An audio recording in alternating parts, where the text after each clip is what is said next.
Every month, Cloud Allies Thought Leader Talks profiles notable techies, influencers, and cybersecurity experts. Their pointers from the trenches combined with their expertise offer insights that are both practical and resourceful. Today, we have the pleasure of interviewing Lucy Mazzalon and Ben McCarthy, the team behind the immensely popular Salesforcebendcom, the largest independent Salesforce blog in the world.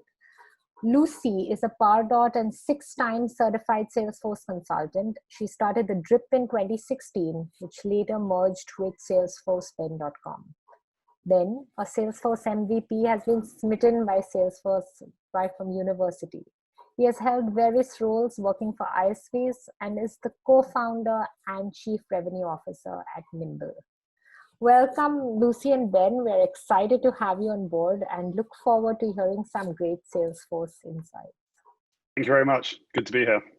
Thanks a lot for the welcome. So let's start by talking about Salesforcebend.com. You started it as a platform to share your trials and tribulations as a newbie Salesforce admin, and now it's the largest independent Salesforce blog. Wow! Like, how has the journey been, and what has been the biggest takeaway from collaborating with so many Salesforce devs, admins, architects over the years? Yeah, I'm happy to answer that. It's been really fun in a nutshell, and it's been really cool to see the brand grow and help so many people along the way. And it's personally very exciting for me and Lucy when we've written an article or we've produced a guide or something like that, and then releasing it and getting feedback from people and people saying that it's helped them out. You know, that's really, really nice to hear. I suppose the biggest kind of takeaway, because it's been such a blessing being able to work with so many people from the community over all these years, because you just meet so many people who are guest writing or people who message you to say thanks, and we get messages from all over the world. Some people from Brazil the other day were saying that they love the content, which is really cool to see it reaching all corners of the globe. But I suppose one of the main things has been that Salesforce is such a journey from when people are just starting as an admin all the way to architects and CTAs. And I think there's so much to learn. You know, there's Trailhead, which is great for learning the features, but then there's also the softer skills and where to go in your career. And I think there's just so much interesting content out there. And I think that's why it's so important to constantly be learning, not just the technical aspects of things, but also the softer skills and learning how to navigate your career. And we're very lucky to have so many giving people that want to guest write on the Salesforce Ben blog and share their learnings for other people to be successful as well. So yeah, that's probably my biggest takeaway from it. Right, that's great. You know, as you said, you know, your blog is a great resource especially on Salesforce certifications, you know, from people across the world. So what advice would you give to aspirants who want to get, in particular, Salesforce admin certified? And particularly for those on furlough, you know, what certification route would make them more marketable, so to speak, to employers? I mean, I think it's a great opportunity if you've been unfortunately furloughed to upskill in a new area. You know, there's Trailhead, loads of YouTube channels and blogs like ours where you can learn Salesforce for free. For admins, I think it's just important just to learn the foundations and learn everything in depth and the logic behind everything, so that when a question is asked, you know, you can logically work it out instead of just trying to remember the right answer, but understand how everything fits together. I think to make yourself more marketable, Salesforce unfortunately is becoming more saturated. I think as the platform grows and it becomes a more common technology, Salesforce has published the amount of jobs they hope to create. You know, I think the last one was 1.2 or 3.4 million. Wow. I think something like that, Lucy, in the next 5 years. Yeah, it just shows you how many people are entering the ecosystem. So I think it's very important to market yourself and be unique. And I think you can do that with either specialization. So really specializing on something, whether it would be Lightning or maybe marketing automation or Einstein or Field Service Lightning, anything like that. That's one way. Another way, I think, is to kind of maybe look at your past and see where other other areas of your career might be able to help you. Like maybe you've done project management before and now you want to learn Salesforce. Project management skills are going to be very, very valuable in a Salesforce consultancy or in a team within an end user. So yeah, I think other skills from a previous life can help you massively and stand out as well. But I think that's a very good point. You do have to stand out. That's true. Talking about evolving Salesforce roles, the Salesforce admin to architect is not a typical transition, but one that is being increasingly sought after. What would your guidance be to Trailblazers who are looking to transition into the architect role? Like you said, it's a very popular transition at the moment, or a very aspirational goal that a lot of people in the industry have. And I'm not an architect, like we know that now, but having said that, I've spoken to quite a few architects over the past few months to understand more about the architect path, to write some good content about it. Right. So based on my learnings from these people, I could say that perhaps people who are aspiring to become an architect could consider working for a consultancy. For example, there's a statistic that I think 85% of solution architects work within consultancies. Okay. So, if you want to surround yourself with architects to learn from them, to find a mentor in them, then perhaps you should work for a consultancy, and also have the opportunity to work on the projects where you're going to be able to progress into the architect domain. Okay. So yeah, like I said, find a mentor, because it seems like one of those careers that it takes time, it can't be accelerated.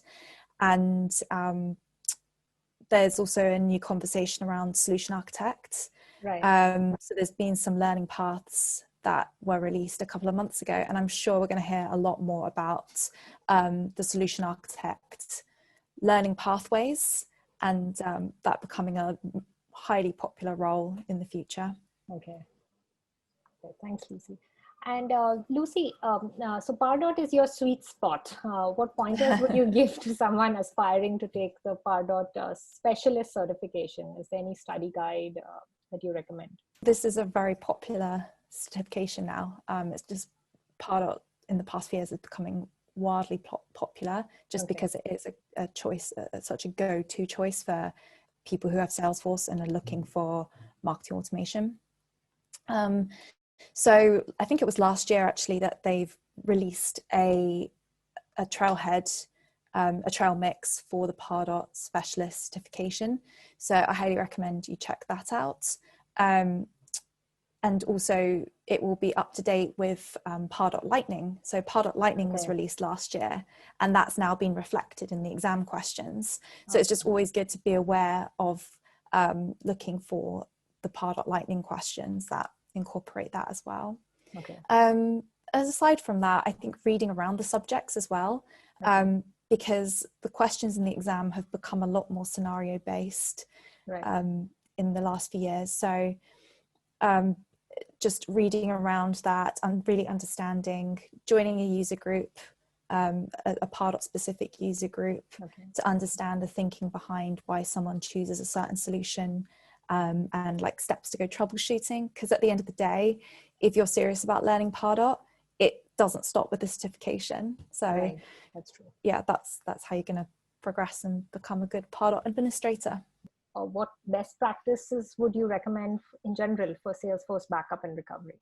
Yeah, of course. And this is, well, it was retired in the summer, and it just proves how important this is, because the post, we released a post about the news about the retirement back in March.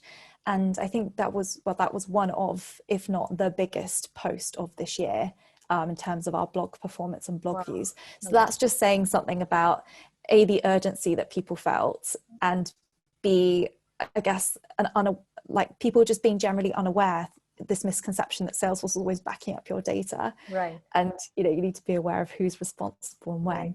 So it goes without saying always that people should have had a backup provider, a third-party backup provider. But now it's, people are just more aware that they need a third-party backup provider.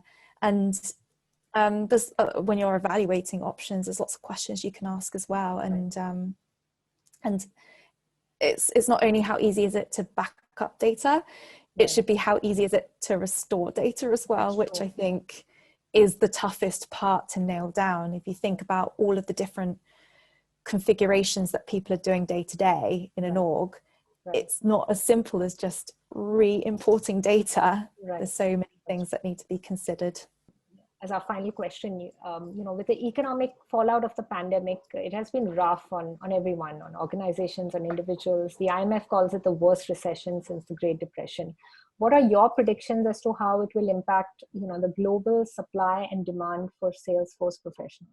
Yeah, I think it's going to be an interesting few years. And I think from my experience, I used to work at a Salesforce consultancy before I co-founded Nimble, and the consultancy industry was hit really hard. It was when everyone went into lockdown, people stopped spending money because it was just so uncertain what was going to happen. But then fast forward a few months, and people are investing heavily in Salesforce. The people that I know from my network in consultancies are pretty busy. Salesforce themselves are selling a lot to existing business, most probably because they're doubling down on their cloud infrastructure, because we are in remote work. But saying that, I think a recession we are in a recession, or an even deeper one is coming, and that is obviously going to make new businesses nervous, spending a huge amount of money on Salesforce, even if it is the best product, even if it is required. They might look at other alternatives, but I think the demand is still going to be there, because I think current existing customers and companies that haven't gone through their digital transformation yet are going to be investing in CRM systems, and Salesforce is the best of the best. And I think for a lot of industries, it's kind of the default CRM. So I don't really think investment in Salesforce from existing customers who are going through the digital transformation. Maybe startups will be a bit more nervous in terms of investing into Salesforce, but I think people's jobs and the job market will continue to expand. Thanks, Lucy and Ben. It's for your time and your valuable insights. It's been great talking to you. Yeah. Thank you very much, Teresa and Cloud Ally. Thanks for having us.